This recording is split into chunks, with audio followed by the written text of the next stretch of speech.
Okay,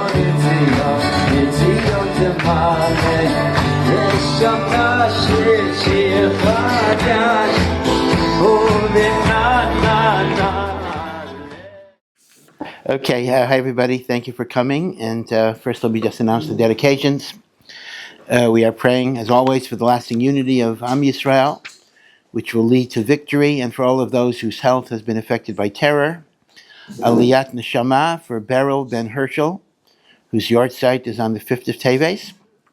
Additionally, the Jacobowitz siblings are sponsoring the shir in honor of their parents' wedding anniversary, Shimon and Sharna Jakovic, and in honor of the upcoming wedding of their eldest grandchild, Shlomo Jakobovic, to, it's hard to read here, Ricky Bash.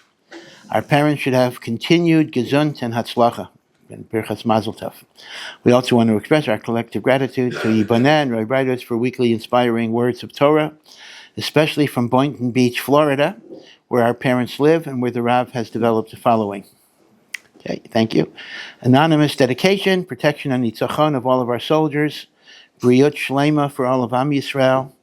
The final week of the financial year is here. YIBONEH has reached only half its fundraising goal. Please help us reach the finishing line.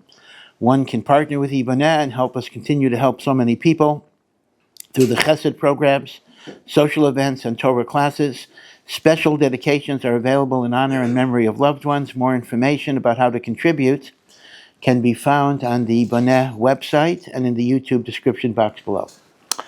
Okay, obviously Hanukkah is over. Just want to mention one thing that is no longer relevant. It'll be relevant next year, so I should have said it last week. The last day of Hanukkah is known as Zos Hanukkah, because the Torah reading, that Zos Chanukas HaMizbeach, this is the dedication of the Mizbeach. But in Sifrei Chasidus, there's a very, very interesting yesod, that Hanukkah, and particularly the last day of Hanukkah, is the conclusion of the Yomim Noraim, meaning HaKadosh Baruch Hu gives us a lot of chances. Just like a parent will say, I'm going to count to 5, and you better do something or else. And when he says 5, okay, let's go to 10. So HaKadosh Baruch Hu judges the tzaddikim on Rosh Hashanah. They are written and inscribed. The Beinonim, the middle of the roaders, get their judgment on Yom Kippur. And then HaKadosh Baruch Hu does not deliver it to the Shaluchim to carry out till Hoshana Rabbah. So the check is in the desk, it's not carried out. But then there's a thing, the Shaluchim themselves don't go out until Hanukkah. And therefore Hanukkah is still a last time where one can do tshuva and be zocheh to a good and favorable year. And it's brought down that the power of Zos Hanukkah is so great that what the greatest tzaddikim are able to accomplish in Rosh Hashanah Yom Kippur, even the Pashat Jew is able to do on Zos Hanukkah if he's sincere and opens his heart to HaKadosh Baruch Hu. So it was a very, very powerful day. And as they say, that is past, but Yafet Sakeh B'choles. Tshuva is really a beautiful thing every single day of the year. There's no notion that too late to do tshuva. Such a musik is not shaykh. But Zos Hanukkah has a great, great spiritual power. Now, because of Hanukkah, we have not been speaking about the Parsha the past 2 or even 3 weeks, perhaps.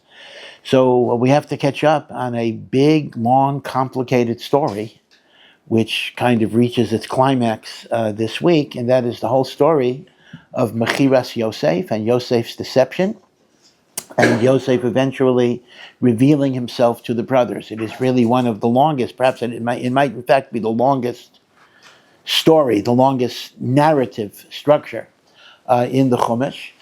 And it is something that has really captivated not only Meforshim, but even novelists, and it's one of the great. We don't look at the Torah as literature, but it is considered to be one of the great literary structures of the Bible, of the Tanakh. And I just want to, again, just go over some very, very basic points. A lot of it, I think, will be somewhat familiar to you, but perhaps there'll be some new twists and turns. Every year, we look at this story, and we all have the same questions. First of all, Mechiras Yosef. We believe that the Shvatim are tzaddikim. They are righteous people. Klal Yisrael comes from righteous people.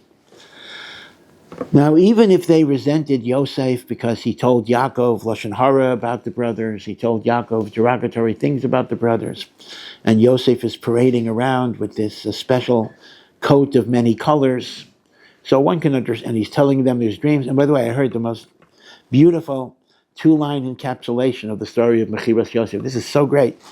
This is from Yitzchak Isaac Bernstein, Zichrono Livracha, was a very, very great Rav and Darshan in London. And he said, the central idea of Mechiras Yosef is, if you spend time talking about your dreams, you get thrown into the pit. When you spend time listening to other people's dreams, that's when you ascend to Gedula. That's exactly what happened. Yosef talks about his dreams, he gets sold. He listens to someone else's dreams, that results. So he says, Bernstein used to say that at a chuppah. So husband and wife, pay attention to the other person. Don't talk about yourself so much, and you're going to have a lot of paslacha. So that's kind of a two-line summary of the basic story. But everyone has a real serious question. Selling your brother. First of all, they wanted to kill Yosef initially. It was only Reuven that said throw him into the pit, and then Yehuda said let's sell him into slavery. Not only did they sell him into slavery, they wanted to kill him. So what's going on? How is it shaykh that tzaddikim would turn against their brother and even kill him? So on this, we do have a famous insight of the Seporno, one of the great Mefarshim, in which the brothers actually felt, it was not true, it was an error, but they felt they had a halachic basis for doing what they did. And this is the principle of Rodef, right? The principle of Rodef says that if somebody is threatening your life, you are allowed, and even there's a mitzvah to kill them, abal lahartecha. Someone who's coming to kill you, hashkein v'harog lo, you take the initiative and you kill them. And they looked at Yosef as a rodef. In what sense was Yosef a rodef? Because they saw a pattern. They saw the good son, bad son pattern. Abraham had a Yishmael and a Yitzchak. And Yishmael got excluded from the destiny of the Avraham bris. And then Yitzchak had a Yaakov and an Esav also gets excluded. They now see that Yosef is informing on the brothers and saying negative things about the brothers. And especially since Yosef comes from Rachel, and Rachel was Yaakov's favorite wife, whatever that means. So they saw that Yosef is engineering a type of division that would be analogous to Yitzchak, Yishmael, Yaakov, and Esav. And that would mean that the Shvatim were actually afraid that they would be totally excluded from the spiritual destiny of Am Yisrael. That Am Yisrael might conceivably be built up completely from the children of Rachel, Yosef and Binyamin. And because Chazal say, Gadol HaMachtia, when you cause someone to sin, that's even worse than physically killing them. They actually felt that Yosef was a rodef. Yosef was endangering not only their spiritual life, but Yosef was endangering the lives of all of the future generations who would be excluded from Am Yisrael, based on the parallel of Yitzchak, Yishmael, and Yaakov, Esav. And therefore the Seporno said, they actually paskined, that Yosef was chayav misa. Yosef was deserving of death, because Yosef was a rodef. And what Yehuda came up with is that even by a rodef, you're only allowed to kill a rodef if you cannot disable him by any other means. Right? So you don't kill a terrorist once you can disable the terrorist. The terrorist can then be judged by a court, but you can't just shoot him if you can disable him in any other way. So Yehuda took the position that if we sell Yosef as a slave, he will be disabled. He will no longer be able to do what he's doing, so therefore we're not allowed to kill him.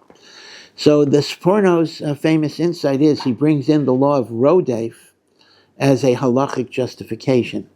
Now, in this connection, there's a fascinating comment of the Or HaChaim, Rav Chaim ben Attar, who builds on this insight of the Seporno. Actually, he says it on his own, but he raises an interesting question. Reuven initially, right? Reuven was the one who spoke up initially, and Reuven is the one that said, hey, let's not kill him, let's throw him into the pit. Reuven's intention, of course, was that he would retrieve Yosef and bring him back, but Reuven was not present when Yehuda said, let's sell him. And the Gemara actually says Reuven was doing tshuva because of the fact that he had either slept with Bilhah or the way Chazal understand it, he had moved when Rachel died. So Yaakov moved his marital bed into Bilhah's tent, who was Rachel's concubine, and Reuven felt it should be in Leah. In other words, even if Rachel has priority over Leah, but the shifcha of Rachel should not have priority over Leah. So he moved the bed, and the Torah considers that to be as chamor as if. Be it as it may, Reuven was not present because he was crying and doing tshuva over that Avera and the like. Now, so the two stages here. Reuven was the one that said, throw him in the pit. Yehuda was the one that said, let's take him out and sell him. Now, the Gemara says on the Pasuk, the Gemara in Shabbos, Habor Reik, the pit was empty. Ein bo mayim, there was no water. So the Gemara asks the Kasha, if the pit was empty, there was no water. Right? Why does the Torah say the superfluous expression? So the famous drasha is, it was empty of water, but there were snakes and scorpions. There were nechashim v'akravim. If that's the case, then Reuven's attempt to save Yosef doesn't make any sense. Let's not kill him, lest we be guilty of murder. Let's throw him into a pit that contains snakes and scorpions. Now, the Mishnah says in Yevamos that if a man falls into a pit that has snakes and scorpions, that is sufficient evidence to allow his wife to remarry, even if we don't see whether the body is dead, because it is such a certainty that he's going to die, we treat that as proof of death. So how could Reuven attempt to save Yosef by having him thrown into a pit of snakes and scorpions? Now, the truth is, the simple answer would be that Reuven didn't know that. It was a dark pit. Reuven didn't know that. Okay, Beseder. But the Orach Chaim says a very interesting idea, and I will have to preface this idea by saying, by all means, do not try this at home, because it's going to be a very, very dangerous idea. The brothers are making the argument that Yosef deserves to die because he's a Rodef. Reuven is making the following counter-argument. Maybe we're right, or maybe we're wrong. Maybe we're motivated by jealousy. We're motivated by hate. We're motivated by rivalry. That's distorting our judgment. We really cannot go ahead and actually kill him, lest our judgment is distorted. So here's what the Orach Chaim says, a tremendously controversial chiddush. The Orach Chaim says, since human beings were given the capacity of free will, we can choose to do evil. It is possible for us to murder an innocent person. And we can never turn around and say, well, if God didn't want him to die, he wouldn't have died.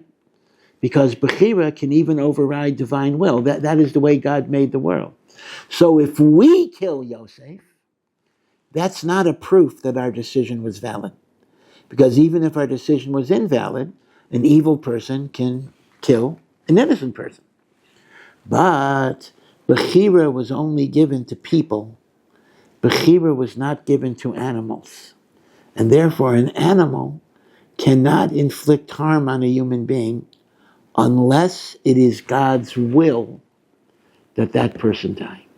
So, the Orach Chaim says, if we want to test whether Yosef is Chayav Misa or not, we cannot validate the test by what we do, but we can validate the test by throwing him into a pit of snakes and scorpions, because they will not be able to harm him unless he's Chayav Misa. Now, as I say, do not try this at home. I mean, indeed, this is exactly, the Orach Chaim's pshat is exactly the justification of those Christian groups, lahavdil, that play with snakes. They basically say, if God is with me, the snakes are not going to harm me. That doesn't always work. A person doesn't know what his zechuyos are. But this is the Orach Chaim's point. A human being can kill another human being even if it's not the direct will of God.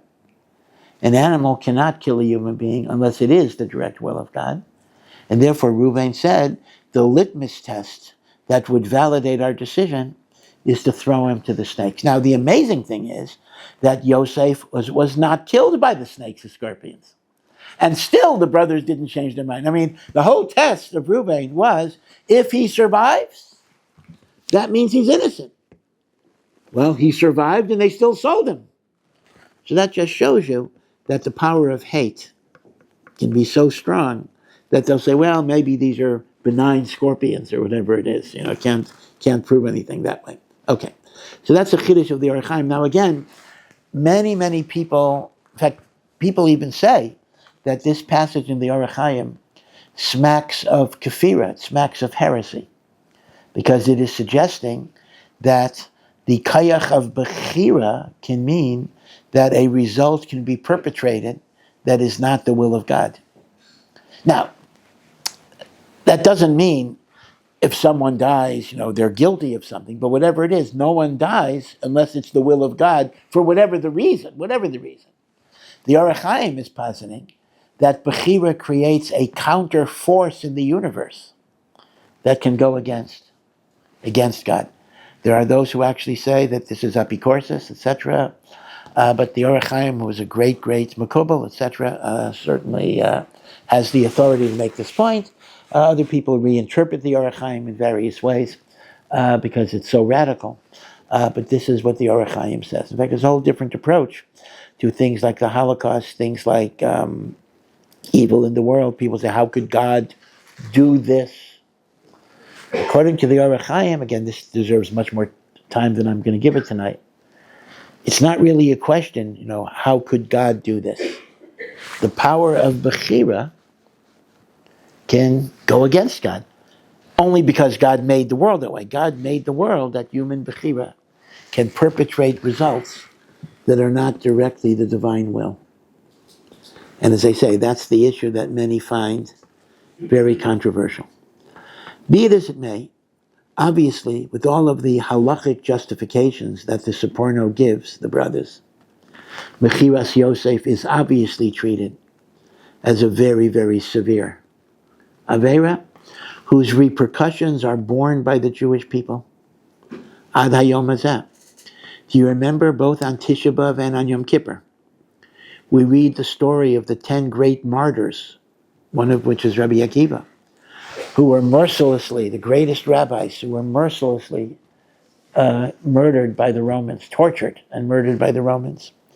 And if you remember the story, at least the poetic version of the story, the emperor called these chachamim together, and he asked these chachamim, he says, the Torah says, if you kidnap a person and you sell him into slavery, what is the punishment? And the chachamim said, the Torah says, you get the death penalty. So the emperor said, you are the descendants of the tribe that sold Yosef into slavery. You are Chayav Misa. They were murdered because of the sin of Mechiras Yosef. And I should also say that next week, we're going to have the fast of the 10th of Teves. And there are Sfarim that point out that on one hand, each of the fast days are connected to the Beis HaMikdash. So the 9th of Av is the destruction of the Beis HaMikdash. The 17th of Tammuz is when the siege against Jerusalem, the Romans broke through the wall.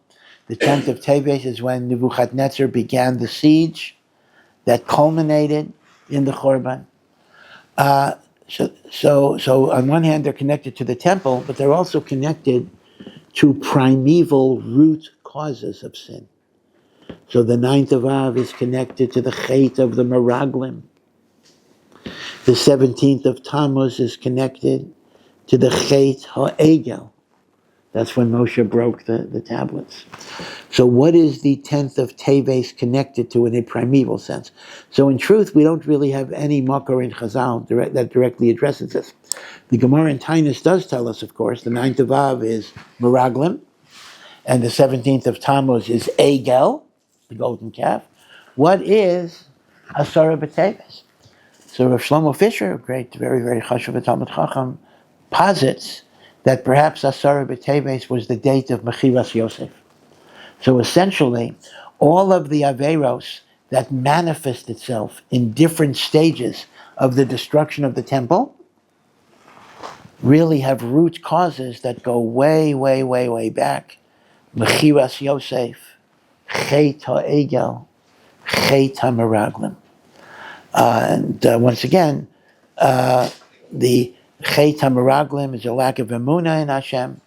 The Chet HaEgel is a form of Avodah Zorah. And Mechiras Yosef is, of course, the paradigm of Sinas Chinam, the hatred of brother to brother, a cancer that still exists with us to this very, very day. Very day. People ask, why isn't Mashiach here? Why isn't Geula here? I don't know, but if Chazal teach us that the Beis HaMikdash was destroyed for a certain reason, it seems to make sense that until that reason is fixed, the Beis HaMikdash is not going to be rebuilt. Chazal tell us the second temple was destroyed because of hatred and polarization among Jews for no reason. Sinat Chinam. So as long as there's Sinat Chinam, there cannot be Geula, there cannot be redemption. So you got to fix the reason. When you fix the reason, the redemption comes. Now, I don't want to talk about Sinat Chinam tonight so much. I have something else I want to talk about, but I just want to say that in some ways, Sinat Chinam is a funny thing. Sinat Chinam literally means hatred that is groundless, hatred that has no reason. Well, who hates somebody without a reason? Like, I tell somebody, you shouldn't hate people for no reason. So the person's response is, you're right. I think everybody would agree with that. Every single person in the world will agree. I mean, Nick Fuentes, he doesn't hate Jews for no reason. He says he has reasons. Okay? So what's the pshat? Of course, I'm against Sinat Chinam. I have reasons. So everybody has reasons. So what does it mean to talk about Sinat Chinam? There's no such thing. The answer has to be that even what we think are reasons are no reasons. I mean, meaning to say, yeah, the reasons are no good. The reasons are worthless. So that's something to think about as we're entering the period of Asar B'Teves coming up. And maybe we'll talk more about it next week.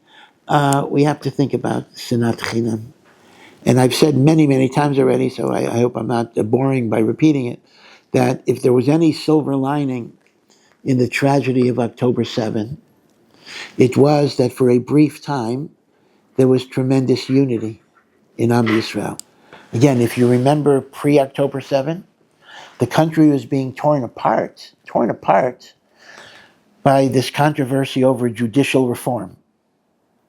Now it sounds like just an abstract political issue, but it was tearing the country apart. People were talking about civil war. People were talking about leaving the country. Businesses were talking about pulling out capital. Chayalim, or reservists at least, were talking about not reporting for duty. And although they did, but who knows if those statements might not have emboldened Hamas to do what they're doing. You could speculate about that. So the country had reached a fever pitch of divisiveness, hatred, animosity. And then comes the tragedy on Simchas Torah, happiest day of the year. And it was tragic. It is tragic. People are still suffering from it. But it did bring us together in a way that we had not been brought together for a very long time. People understood that we're all Klal Yisrael, whether it's black yarmulke or knitted yarmulke or no kippah. We're one nation. We have to be together. We have to care about each other. And that was a wonderful thing within the darkness. That was the light that broke through the darkness. But old habits die very hard. And like an elastic band that you can stretch and stretch and stretch, but when you let go of it, it snaps back into the old position. So eventually, as the war kept on going and going and going, much longer than most people expected it to be, there's a certain fatigue that sets in. And when you're in a state of fatigue, you revert to your natural habitat. You revert back to the old habits. And thus, once again, some people disagree with me, but I think a lot of the achdus, a lot of the unity has gotten dissipated. Not everything. I mean, I think there's still some bit of an improvement, but a lot of it has gotten dissipated with new controversies at the army and Chayalim in the army, or whatever the controversy is. In Israel, we're never short of controversies. Everything can become a machlokas. And that compounds the tragedy of October 7, because October 7 was a tragedy. But if we learned from it, if we grew from it, then at least there's something redeeming about the experience that we went through. But if we go through a tragic experience and we remain unchanged, that becomes a tragedy on top of the tragedy. That makes the tragedy much, much worse. Because we're not taking from the tragedy something positive that can unite us and bring us together. So this is kind of a little bit of a digression on the Asar B'Teves. But once again, the Sinas Chinam starts pretty early. Well, of course, it starts with Cain and Hevel. It started much, much earlier than Yosef and his brothers, but it's certainly highlighted in the story of Yosef and his brothers. Okay, but now let's focus on the brothers. I'm sorry. We were focusing on the brothers. Let's focus on Yosef. So Yosef, again, Yosef's story is frankly so unbelievable that had it not been in the Torah and somebody pitched it as a movie in Hollywood, it would have been rejected as too improbable, too unlikely, that somehow this slave kid somehow becomes the most powerful man in the world, who determines not only the destinies of Egypt, but really the destinies of the whole known world, because he is the one that's in charge of the food supply and the like. Too unbelievable, but it happens, right? It happens. Truth is stranger than fiction, as the saying goes. But now we have to analyze Yosef's behavior. Yosef finally sees his brothers, and he recognizes them. They do not recognize him, Chazal say, because he was only 17. He didn't have a beard at the time. Now he has a beard. He looks differently. So he knows who they are. They don't know who he is. And he keeps on, he puts them through a cross-examination. And he says, I'm going to take one of your brothers hostage, Shimon, and he will not be released unless you bring back that younger brother that you're talking about. Otherwise, I think you're spies, and you're all going to get punished for it. Now, this is after the whole story was said that how much Yaakov did not want Binyamin to go, because he didn't want to lose his last child from Rachel, the one that Rachel died in childbirth. So, what is Yosef's behavior in not revealing himself to his brothers right away? And then, when Binyamin shows up, and Yosef gets exactly what he wanted, that's not the end of the drama. When they leave, Yosef plants his special cup in Binyamin's sack, and Binyamin is now framed as the thief. And then Yehuda intercedes, and the long speech in the beginning of Vayigash. And then Yosef finally breaks down. What is Yosef doing here? What is Yosef's behavior? Why does he not reveal his identity at the outset? Why does he frame Binyamin? What was he thinking to accomplish here? And the implication of the Chumash is that Yosef would have gone further. We don't know exactly how further. I'll try to address that. Had he not broken down, because Yehuda kind of short-circuited the process, meaning Yosef had a process that was going to keep on going. But at some point, Yosef cut it because he was overcome with emotion. What's going on? So there are two basic approaches in the Meforshim, although there are different nuances in different commentaries. Approach number one is the Ramban. The Ramban said that Yosef felt he had a divine mandate to fulfill the dreams that he had as a 17-year-old. As a 17-year-old, Yosef had two dreams. One was the dream of the 11 sheaves of grain, bowing down to his sheaf of grain, which was a dream that he would be a melech over his brothers. Dream number two was the sun and the moon and the 11 stars bowing down to him. Yosef saw these dreams, indeed as they were the case, as really a divine mission. His mission is to be a melech over his brothers. And because this was his divine mission as he saw it, he had to be sure that it was fulfilled. Now, the first time his brothers showed up, only 10 of them showed up. Binyamin didn't come. So Yosef has to get Binyamin to Egypt, so Binyamin will acknowledge him as a melech. Now, had Yosef revealed himself, they wouldn't have looked at him like a melech. They would have looked at him like a brother. So Yosef, this is all the Ramban, Yosef had to keep his identity secret, so the 10 brothers would bow down to him as a king, and Binyamin would come down and bow down to him as a king, and that would be the fulfillment of the 11 sheaves of grain. But even that is not complete, because there's also the sun and the moon. The sun is Yaakov. Now the moon, theoretically, would be the mother Rachel. Rachel's not alive. In fact, that's why Yaakov dismissed the dream at one point. But Chazal say it meant Bilhah, the maid who raised Yosef as her own child. So therefore, here's what the Ramban says. Binyamin is framed because Yosef thought Yaakov will come down and beg. And that would be the final fulfillment of the dream. And then Yosef would reveal himself. And the Ramban says that part of the dream was actually not fully fulfilled because Yosef broke down. But Lamaisa, it actually was fulfilled because we're going to read later, before Yaakov's death, Yaakov bowed, when he asked Yosef to be sure that he gets buried in the land of Israel. So it says, Yaakov bowed down, and even though you could learn he bowed down to Hashem, but Rashi actually brings, it was a bowing down to Yosef. So actually it was fulfilled, but not in the way that Yosef intended. So this is the Shita of the Ramban. Again, a very well-known Shita, that all of Yosef's bizarre, strange, and cruel behavior was to engineer a fulfillment of the Chalomos. Now, the Abarbanel, right, the Rav Yitzchak Abarbanel, the great Spanish commentator, again, a few words of biography about the Abarbanel. The Abarbanel lived in the 1400s. The Abarbanel was the finance minister for Ferdinand and Isabella.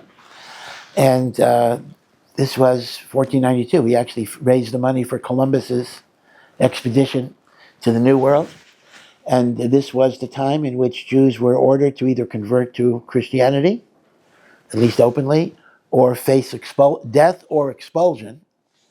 And Ferdinand was willing to give the Abarbanel an exception. He needed the Abarbanel so much, he said, you can be Jewish and you can stay. As you would expect, the Abarbanel did not accept that offer. And he went into exile with all the Jews that were exiled from Spain. At least part of it was on the 9th of Av itself. And the Abarbanel was the elder of the community, and he was at the head of the line. At the very end of the line, it is recorded in old tradition, there was a mother with a 4-year-old baby, a 4-year-old child, and that 4-year-old child's name was Yosef Karo, the one who became the author of the Shulchan Aruch. So he was 4 years old at the time of the expulsion. His family moved to Turkey, and then eventually he went to Tzfat, where he authored the Shulchan Aruch. Be it as it may, the Abarbanel was exiled from Spain, and the Abarbanel had children in Portugal and then children in Italy, and he did spend the rest of his life in the Italian city-states, and that is where he compiled many of his great commentaries on Chumash. He wrote many things. He wrote on Chumash, he wrote on many books of Nevi'im, not all, many books of the Nevi'im. He wrote a lot on Sefer Daniel, which talks about messianic predictions. He wrote a lot about Mashiach. 3 different commentaries on Sefer Daniel, going through Inyanim of Mashiach. He wrote on Pirkei Avos. He wrote on the Haggadah of Pesach, and he also wrote a commentary on the Rambam's Moreh Nevuchim, Guide to the Perplexed. Rabbi Noah was a very prolific writer. He has a lot of very beautiful stuff. Part of the problem is he's very long. He's very, very, very long. So most people don't have the patience to read through it. Like everything is like a big essay of 20 pages. He also has a very interesting habit, and that is when he addresses anything, he will give you a list of like between 20, 30, or even up to 100 questions. And then he'll give you a pshat that will answer those questions. So the old joke is that a person used to enjoy reading the Abarbanel after Cholent on Shabbos, where he would sit in his chair, and he would read the Abarbanel and read 100 questions on the Torah, and then fall asleep before he read the answers. So he became an apikaris. So many questions, contradictions, repetitions. He couldn't stay awake for the answer. So that's the danger of so many questions before you come to the answer. But the Abarbanel has another very, very great advantage, which is part of why he's so long, and that is before he gives his explanation, he summarizes what everybody said before him. So he'll summarize Rashi, Ramban, Ibn Ezra, Radak, all of the different commentaries.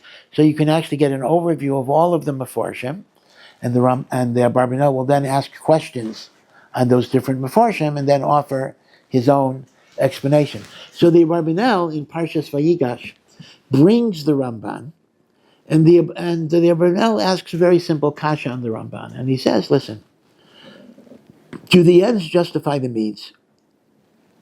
You dream, you have a dream that you're supposed to be a melech. So does that justify lying? Does that justify causing pain to your father? Does that justify all of the things that Yosef did? If God is giving you a dream, then God has the responsibility to carry out the dream. You don't have a heter to do cruel and immoral things because you have some dream from God that you're supposed to be a melech." So he simply says that even if Yosef had the right to assume that God was giving him a prophetic dream, that would not justify putting his father through the torture. First of all, it wouldn't even justify torturing his brothers. And how much more so, it would not justify torturing Yaakov and the like. So because of this, the Abarbanel does not like the Ramban's pshat, and the Abarbanel offers a second approach to this question.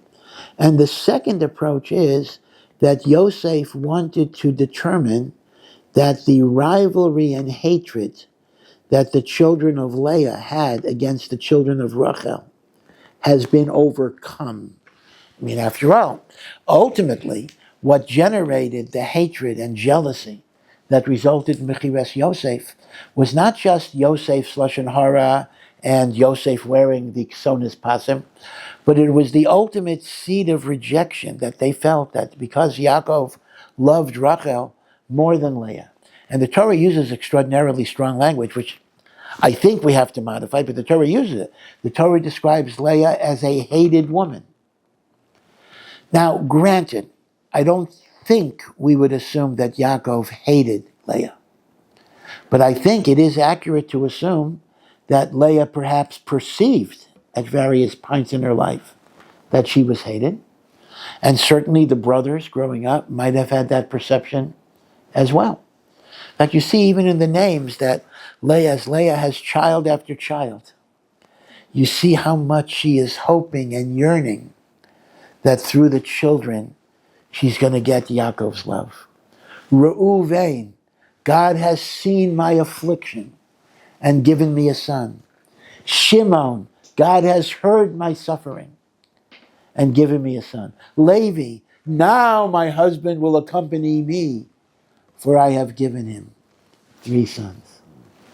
When she has son number 4, and she says, Yehuda, now I am grateful to God, some Mefarshim understand that she's kind of saying, okay, I'm not going to get my husband's love, but I'm happy for the kids. Meaning I'm happy I have the children, meaning it's kind of a poignant realization.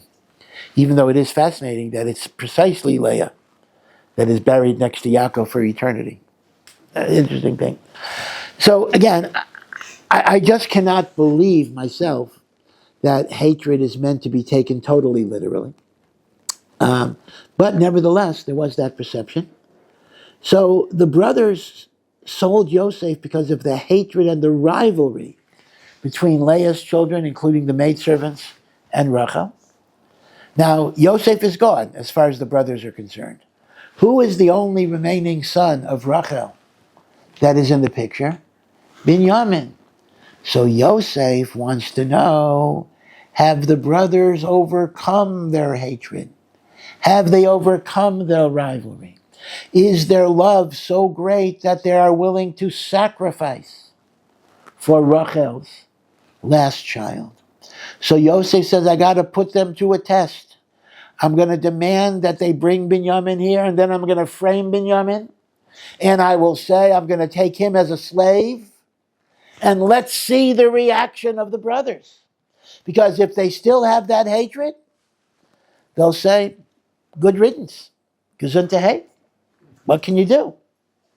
But if they stand up and they fight on behalf of Binyamin, that shows they have transcended the hatred and the rivalry. So according to Barbanel, the purpose of Yosef's behavior was not to engineer fulfillment of the dreams, but it was to make sure that the brothers have overcome the jealousy and the rivalry that created the Mechiras Yosef in the first place. This is a Barbanel. So these are the two basic approaches in the Mefarshim. So now I just want to add something to the Barbanel that one might raise the following problem. Could not one ask on the Barbanel the very same question that you could ask, that the Barbanel asks on the Ramban? Right? The Barbanel asks on the Ramban, it's not Yosef's business to engineer fulfillment of his dreams. That's up to God. And Yosef cannot engage in fraud and lying and cheating and pain because of his dream. Well, let's ask the same question. Yosef wants to be sure that his brothers did tshuva. Well, so that gives him the right to put Yaakov through suffering and Binyamin to be accused and everything else, meaning the brothers have to do tshuva to be sure. But is Yosef supposed to manipulate that through all the bad things that he did? So here's the point I would add to the Ramban, and that is, if this simply would have been a matter of 10 people doing something bad to a brother, and they have to do tshuva, you're right, Yosef would not be allowed to be engaged in this. But this is something much more cosmic that's at stake here. Remember that all the way back in the time of Avraham, there was the covenant of the parts, the bris bein absarim. And God said to Avraham, your children will be enslaved in a land that is not theirs. And they will, they'll be strangers not theirs, they'll be enslaved, and they will be persecuted for 400 years. Ever since the bris bein absarim, the specter of the Jewish people being enslaved in a foreign land, although they may not have known it would be Egypt, is hanging over their heads like a sword. We don't know when it's going to happen, when it's going to start. But Yaakov knows. That's why Yaakov is so afraid. Even when he gets the good news that Yosef is alive, Yaakov is afraid to go to Mitzrayim. Because Yaakov knows this is going to be the beginning of what's going to turn into servitude and persecution. That's why God appears to him at night, which is symbolic of Galus. And that's why God calls him Yaakov, not Yisrael. Yisrael, the name of the angel, that the angel gave him, is the name of triumph. Yaakov, which is heel, is the name of failure. And throughout the Parsha, when Yosef is gone, and Yaakov doesn't know about it, he's called Yaakov. When he hears about Yosef, he's called Yisrael. But when God comes to him at night and says, don't be afraid, he's called Yaakov again. Yaakov is very afraid. This is the beginning of the Gullus. And Yosef also knows that as soon as he reveals himself and Yaakov and the brothers go down, the Gullus is going to begin. It is Yosef's cosmic role to prepare Am Yisrael, not only that generation, but all generations, how to survive Gullus. And in Gullus, we face two different types of situations. We face the Nisayon, we face the challenge of persecution, genocide, people who tried to destroy us, poverty. But we also face the Nisayon of wealth and prosperity, which can even be a bigger Nisayon in terms of assimilation. Yosef has to go through all of those different experiences. Yosef is a slave. Yosef is in prison for 12 years. Yosef experiences the depths of despair, the depths of poverty, the depths of persecution. And he still remains faithful to God. And Yosef also experiences the pinnacle of success and power and remains faithful to God. Yosef is the role model who teaches us how to navigate the challenges of Gullus. And even though Yaakov also did that, but Yaakov had a family with him, Yosef did it kind of alone. No support system and the like. So Yosef understands. When Yosef contemplates the very improbable life that he's led, right? You try to make sense of your life. Yosef's life doesn't make any rational sense. His brothers would sell him into slavery. He's a slave. He's in prison for 12 years, and all of a sudden he becomes the most powerful man in the world. Yosef understands, as he says to his brothers. He says, "You thought to do bad to me, but God had a plan. And the plan is not just Yosef's personal success. Yosef is the teacher of how to navigate the challenges of Gullus." So it's very, very clear that Yosef saw his own life as having the uniqueness of that mission. Now, we know that the Jewish sojourn in Egypt, which was not 400 years, as it should have been, it was 210 years, was not easy for us.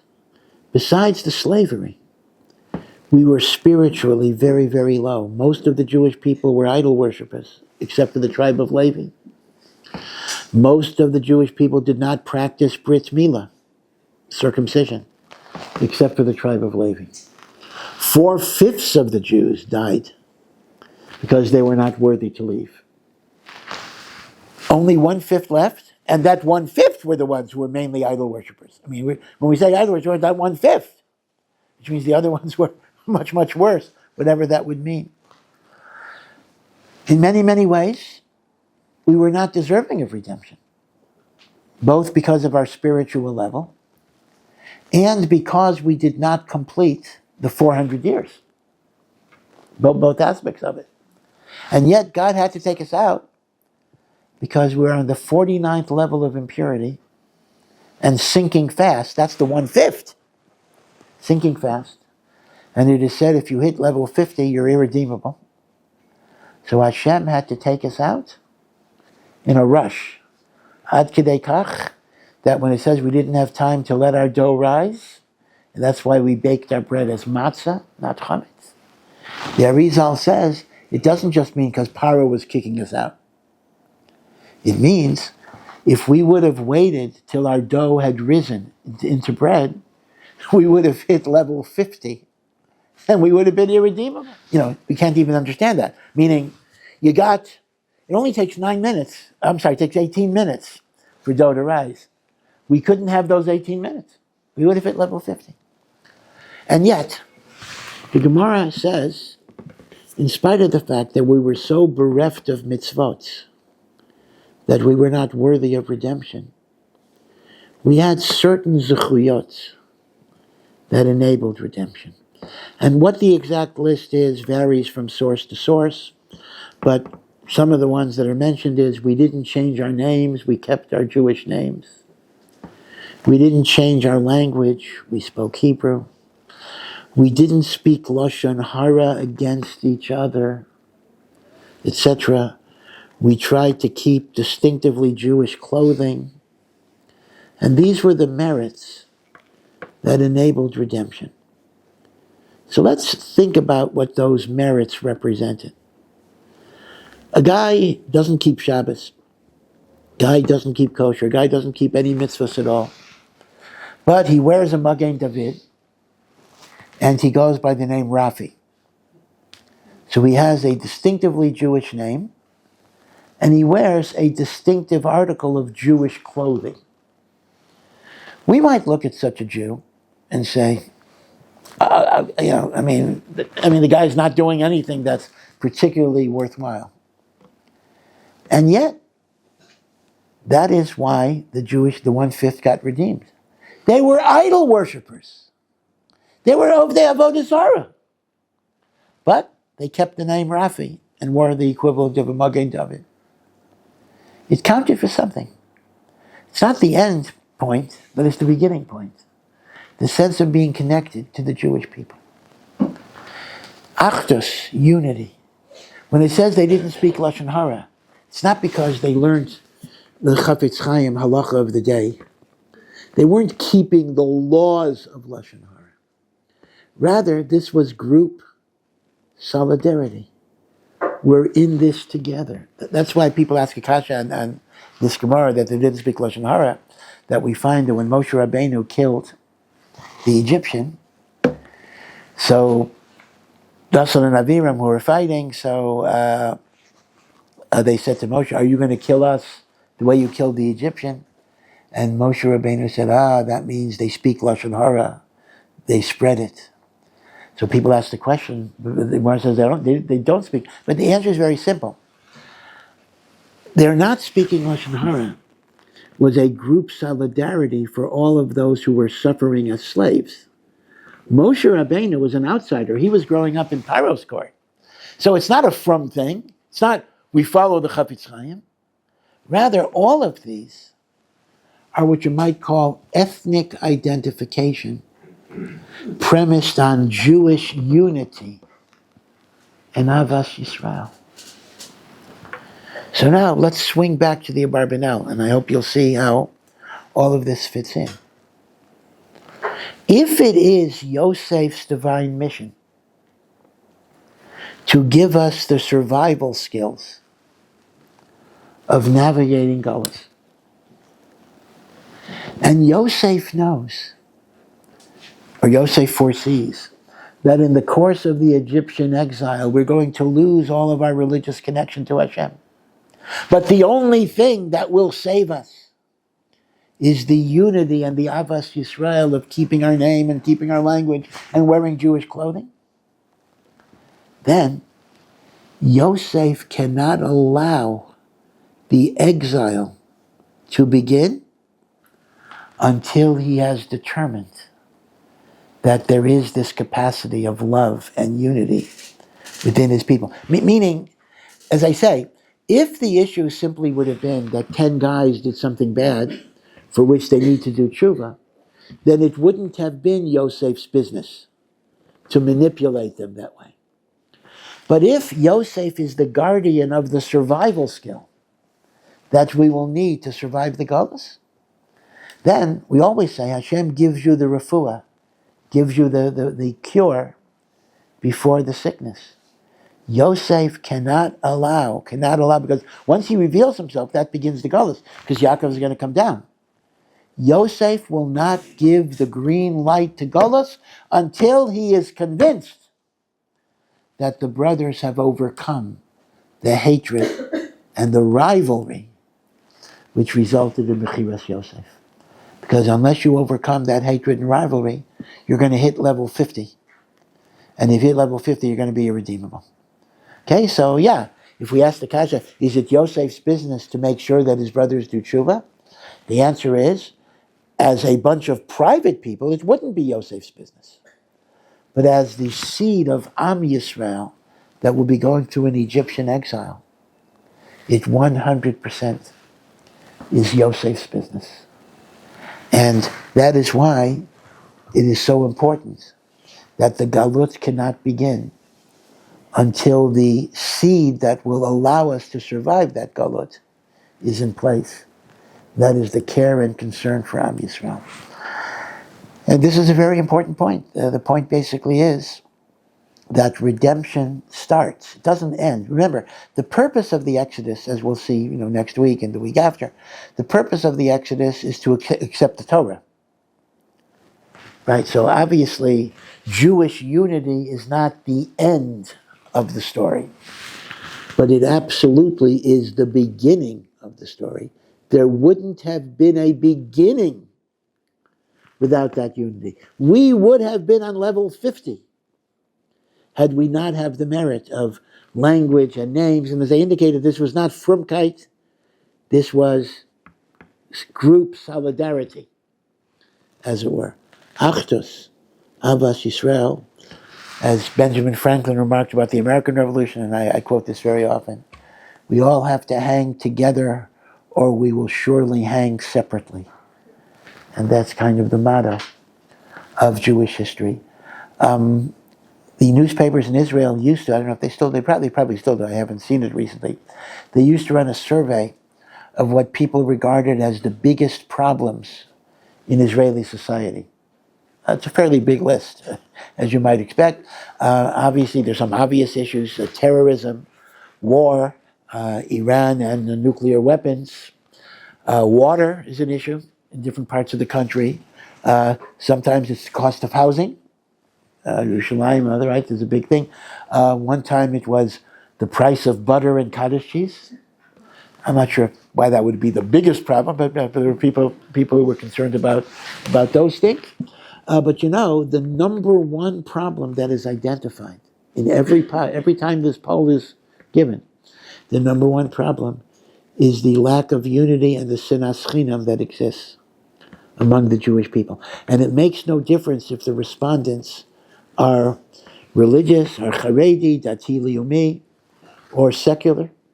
They all say the same thing, that the number one problem is the lack of unity, that there is a sense that when we are together, HaKadosh Baruch Hu blesses us. And when we are apart, we don't have all of those brachos. And this is what Yosef has to assure before the Galus is allowed to begin. And as I say, this is a very apropos thought as we approach Asara B'Teves, the Churban Beis HaMikdash. It is true, of course, that the first Beis HaMikdash was destroyed because of the worst Averos, Avodah Zarah, Gilui Arayos, Shvichas Damim, the worst Averos. But the second Beis HaMikdash was destroyed because of this hatred and polarization. And the Gemara in Yuma says, Bo Arei, come and see. The first Beis HaMikdash was destroyed because of the worst Averos. How long was that exile till the second temple was built? Only 70 years. The second Beis HaMikdash that was destroyed because of Sinat Chinam, it's already been very, very close to 2,000 years. The second temple was destroyed between the years 68 and 70. So let's go with 70 even, right? So it's now, the secular year is now 2025, almost 2026. So it's very close to 2,000 years. So the Gemara says in Yoma, you see what Sinat Chinam is. The worst of Eros. We got a reprieve after 70 years. And Sinat Chinam, Ad Hayom Hazeh. The truth is, in the time of the Gemara, which was, more than 1,500 years ago, the Gemara already was wondering, how long the Galus is because of Sinas Chinam. The Gemara said it as a bitmiyah. And we just now add on another 1,500 years to that in terms of what Sinas Chinam is. So, we make a big deal about anti-Semitism. We make a big deal about the hatred of the nations towards us. But the truth is, we need to be much more concerned about the hatred, or at least the indifference. When I say hatred, I include indifference, coldness among us, That's a much more important thing to focus on than the hatred of the nations against us. No, hatred of nations against us, okay, been there, done that, that's the way it is. That's the way life is. And there's not a lot we can necessarily do about that. But the internal machlokas, that's something we all need to think about very, very much. So, wish you all a good Shabbos, a good week, and thank you.